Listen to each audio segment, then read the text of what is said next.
Right, ఇక లాస్య నందిత మృతి పట్ల మనతో స్పందించడానికి డాక్టర్ బాలరాజు బీఆర్ఎస్ నేత అయితే ఉన్నారు. నమస్తే అండి. నమస్తే.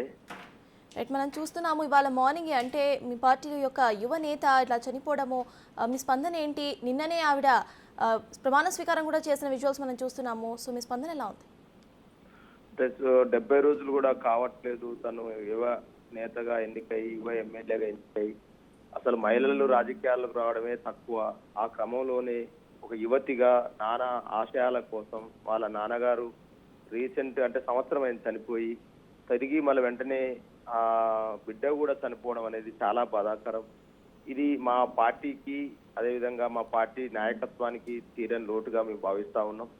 ఎందుకంటే సాయన్న గారి కూతురుగా, సాయన్న గారు కంటోన్మెంట్ ప్రాంతంలో చాలా సుపరిస్థితులు, పేద వర్గాల కోసం, అణగారిన వర్గాల కోసం, కింది వర్గాల కోసం చాలా శ్రమపడ్డటువంటి వ్యక్తి కాబట్టి వారి ఆశయాలను నెరవేర్చడం కోసం అంటే తండ్రి బాటలో తనయ అనే విధంగా కార్పొరేటర్ కూడా ఎలక్ట్ అయ్యారు. 2016లో ఆమె కవాడి కూడా కార్పొరేటర్ కూడా పనిచేశారు.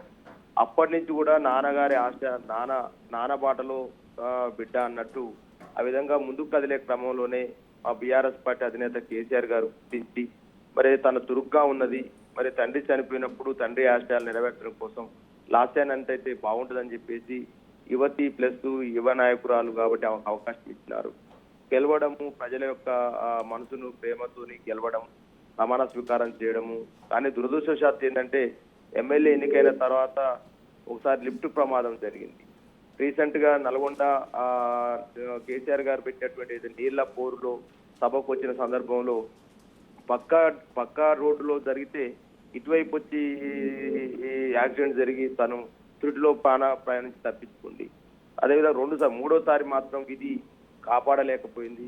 దురదృష్టకరం ఇటువంటి సంఘటన. ఎందుకంటే యువ నాయకురాలుగా ప్రజల మన్ననతో గెలిచి శాసనసభలో అనేక ప్రజా సమస్యలని వినిపించాల్సినటువంటి ఒక యువ నాయకురాలు, మహిళా నాయకురాలు మరి ఎమ్మెల్యేగా చనిపోవడం అనేది మాకు ఇలా చాలా దిగ్భ్రాంతికరమైన సంఘటన.